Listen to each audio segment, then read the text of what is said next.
akun Puskesmas ya, Bapak Ibu ya. Jadi bagi Bapak Ibu yang ingin melakukan penyusunan PPS itu baru bisa dilakukan ketika Bapak Ibu sudah mendapatkan sertifikat akreditasi yang terbit melalui akun DFO-nya Bapak Ibu. Jadi nanti begitu Bapak Ibu sudah mendapatkan sertifikat, maka nanti secara otomatis akan muncul fitur menu PPS di akun DFO-nya Bapak Ibu. Tadi sudah dijelaskan oleh Mas Yohanes bahwa untuk proses pengisiannya nanti sama, Bapak Ibu silahkan masuk dengan melalui menu akreditasi, kemudian klik tombol hijau yang tadi ada di usulan survei yang telah Bapak Ibu lakukan sebelumnya. Kita tunggu sampai sambil menunggu Mas Yohanes untuk share screen kembali ya, Bapak Ibu sekalian ya. Nah, kemudian tadi ada beberapa poin Bapak Ibu sekalian. Nah, ini contohnya ya Bapak Ibu ya. Tadi silahkan klik tombol hijau yang tadi ada, tadi kalau nggak salah kan ada biru, hijau, dan kuning ya. Bapak Ibu silahkan pilih yang tombol hijaunya. Kemudian nah ini seperti ini, silahkan pilih yang tombol hijaunya dan nanti Bapak Ibu akan diarahkan masuk ke seluruh elemen-elemen penilaian yang kemarin pada saat Bapak Ibu melakukan survei mendapatkan rekomendasi dari surveyor. Jadi tidak menutup kemungkinan hanya nilai 0,5 saja, tetapi nilai 10 pun kalau kemarin ada rekomendasi dari surveyor, itu juga nanti akan masuk untuk diberikan PPS untuk Bapak Ibu lakukan tindak lanjut. Nah, prosesnya seperti apa? Nanti Bapak Ibu silahkan klik detail dari setiap elemen penilaian yang mendapatkan rekomendasi. Oke, setelah nanti diklik detail, Bapak Ibu diharuskan untuk mengisi beberapa poin, di antaranya ada kegiatan, rencana perbaikan, indikator pencapaian, kemudian sasaran, waktu penyelesaian perdana, penanggung jawab, dan keterangan PPS. Kegiatan maksudnya seperti apa? Bapak Ibu sekalian, di sini disampaikan bahwa satu rekomendasi surveyor itu Bapak Ibu bisa mengisi maksimum hanya 5 kegiatan saja. Contoh misalkan, di sini Bapak Ibu nanti diminta untuk memperbaiki nih, misalkan terkait dengan RUK, diminta untuk memperbaiki. Nah, pada saat Bapak Ibu ingin melakukan proses perbaikan RUK tersebut, Bapak Ibu akan melakukan beberapa tahapan. Contoh misalkan kami akan melakukan revisi terlebih dahulu, sebelum revisi akan dilakukan rapat dulu nih dengan beberapa tim program kerjanya. Kemudian setelah dilakukan rapat, baru dilakukan perbaikan RUK, baru setelah itu disosialisasikan dan lain sebagainya. Nah, itu kan terdiri dari beberapa kegiatan. Nah, jadi Bapak Ibu dalam membuat rekomendasi ini, satu rekomendasi boleh diisi paling banyak hanya 5 kegiatan saja. Begitu ya. Nah, nanti mengisinya bagaimana? Bapak Ibu di sini tinggal klik. Contoh, misalkan tadi kegiatan yang pertama akan dilakukan rapat evaluasi dulu terkait dengan RUK, satu kegiatan. Kemudian nanti di kegiatan kedua misalkan akan dilakukan penyusunan RUK-nya. Nah, berarti itu masuk kegiatan kedua. Di kegiatan ketiga contoh nanti akan dilakukan sosialisasi. Nah, berarti nanti pilihlah kegiatan ketiga seperti itu. Rencana kegiatan diisi apa? Rencana kegiatan nanti diisi detail kegiatan yang Bapak Ibu akan lakukan dalam hal menindaklanjuti PPS tersebut. Kemudian selanjutnya indikator capaiannya apa, sasarannya ditujukan ke siapa, lalu waktu penyelesaian. Waktu penyelesaian, Bapak Ibu di sini diberikan waktu paling lama penyelesaiannya sampai dengan 5 tahun ya Bapak Ibu ya. 5 tahun sebelum dilakukannya reakreditasi. Jadi kalau misalkan kemarin Bapak Ibu ada perbaikan yang berkaitan tentang sarana prasarana seperti itu, nah Bapak Ibu diberikan waktu paling lama itu 5 tahun sebelum reakreditasi diberikan waktu untuk penyelesaian. Tapi kalau misalkan penyelesaiannya bisa lebih cepat, ya berarti silakan dituliskan kapan waktu penyelesaian yang Bapak Ibu sanggupi untuk diselesaikan. Lalu kemudian sumber dananya dari mana, lalu diisi penanggung jawabnya tersebut siapa. Nah, keterangan PPS diisi apa? Keterangan PPS ini opsional ya Bapak Ibu ya, opsional dalam artian Bapak Ibu boleh mengisi dalam bentuk teks, atau misalkan Bapak Ibu boleh mengisi dalam bentuk link Google Drive. Apa itu link Google Drive-nya? Contoh misalkan kemarin Bapak Ibu diminta perbaikan tangga. Bapak Ibu bisa memfotokan nih tangga yang kemarin diminta perbaikan oleh surveyor, masukkan ke dalam Google Drive, lalu link Google Drive tersebut Bapak Ibu masukkan di dalam keterangan PPS.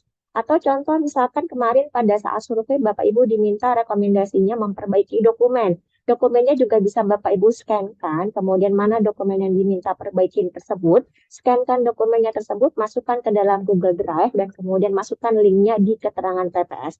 Tujuannya apa? Tujuannya nanti ketika Dinas Kesehatan akan melakukan verifikasi, Dinas Kesehatan akan mudah untuk men-trace-nya.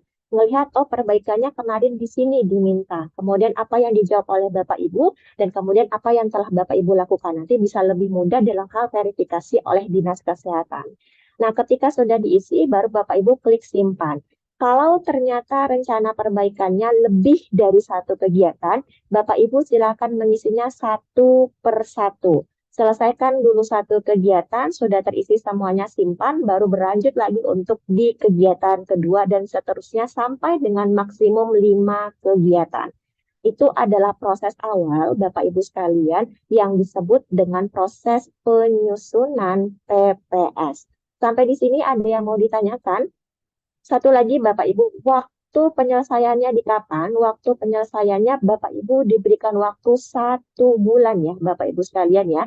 Jadi kalau sesuai dengan surat pemberitahuan kita kemarin disampaikan bahwa bagi puskesmas ataupun bagi Fasiankes yang telah mendapatkan survei akreditasi ataupun yang telah mendapatkan sertifikat sebelum diterbitkannya surat pemberitahuan yang kemarin, maka itu diberikan waktu 1 bulan penyelesaian. Terhitung dari kapan? Terhitung dari tanggal efektif PPS-nya, yaitu terhitung dari tanggal 1 April. Artinya apa? Bapak Ibu diberikan waktu 1 bulan dari 1 April, yaitu batas maksimum untuk pengisian PPS-nya itu adalah di 1 Mei 2024. Jadi membacanya jangan kebalik ya Bapak Ibu sekalian ya. Saya mendapatkan banyak sekali laporan bahwa dianggap pemberlakuannya itu di 1 April. Bukan ya Bapak Ibu ya. Tanggal efektif Bapak Ibu mulai mengisi PPS itu adalah di tanggal 1 April. Dan ini diberikan waktu paling lama 1 bulan dari 1 Aprilnya. Artinya bagi Bapak Ibu yang telah selesai survei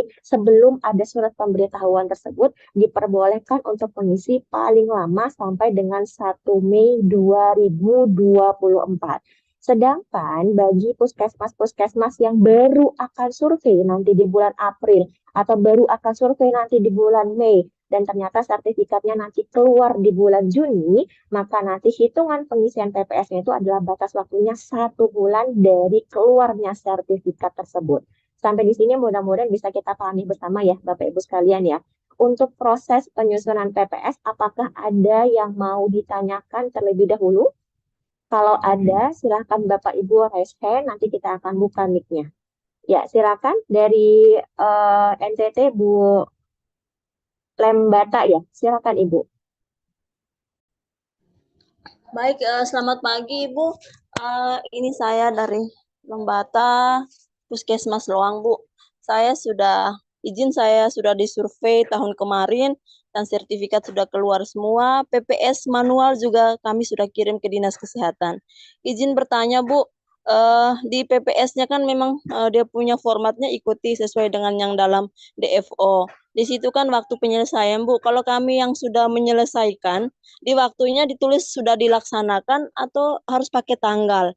Terus kalau memang kami sudah selesaikan, kami tinggal scan apa yang kami sudah selesaikan, yang kami isi di kolom yang terakhir tuh Bu, yang keterangan PPS itu saja. Jadi waktu penyelesaiannya diisinya bagaimana tanggal atau kami harus hanya tulisannya sudah dilaksanakan. Baik, terima kasih Ibu dari Lembata. Nah, jadi Ibu izin, ini berlaku untuk semua puskesmas yang sudah mengisi PPS ya, ataupun yang sudah menyelesaikan PPS-nya.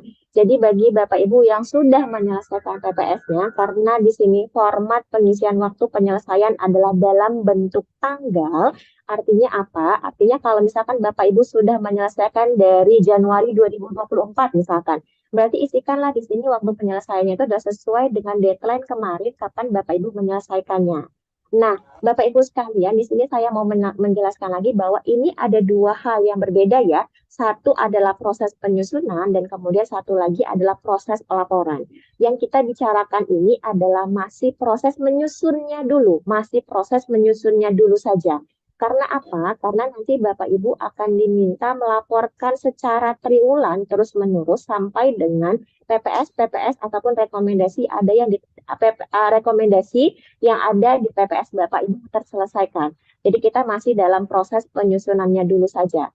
Nah, oke. Nah, kalau misalkan yang sudah selesai bagaimana? Yang sudah selesai nanti Ibu silakan isi dulu saja rencana perbaikannya apa kemarin, indikatornya apa, sasarannya apa, penyelesaiannya kemarin kapan selesainya, sumber dananya apa, penanggung jawabnya, dan kemudian keterangan PPS-nya.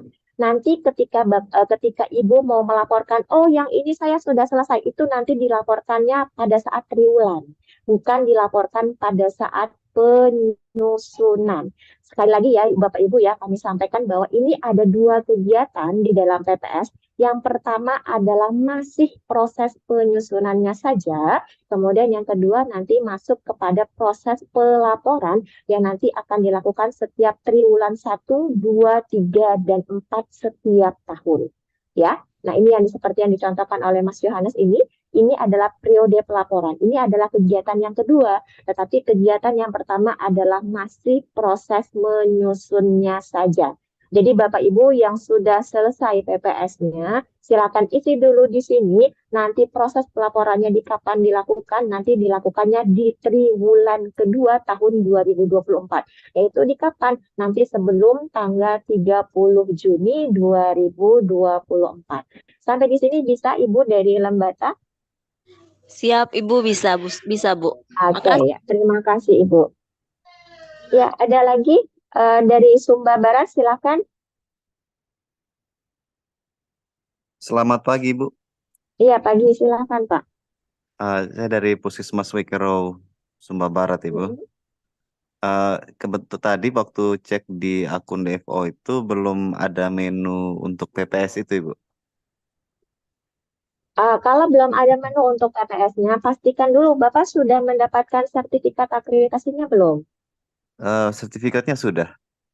Sudah ada sertifikat akreditasinya, Iya, sudah ada. Sudah keluar. tapi belum muncul menu PPS-nya. Ya, belum muncul menu PPS-nya di akreditasi. Baik, nanti Puskesmas mana ya, Pak? silakan Mas Yohanes. Nanti infokan aja ya, Pak, ke saya ya. Iya, Saya catat Puskesmas dulu deh, Wekero, Pak. Pak. Baik. Wekero. Puskesmas. Wekero, Pak. Puskesmas mana, Pak? Wekero, Sumba Barat. Wekero, oke. Jadi kami cek dulu ya, Pak. Iya, siap. Ya, baik. Terima kasih. Itu saja pertanyaannya Bapak dari Sumba Barat. Iya, Ibu, terima kasih. Ya, terima kasih, Pak. Selanjutnya dari ini sudah dari Bu Misdawati, silakan Bu Misdawati.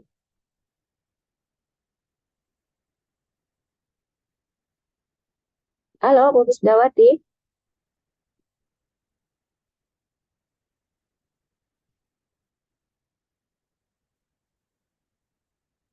Tidak jadi bertanya? Oke, baik kalau tidak jadi bertanya.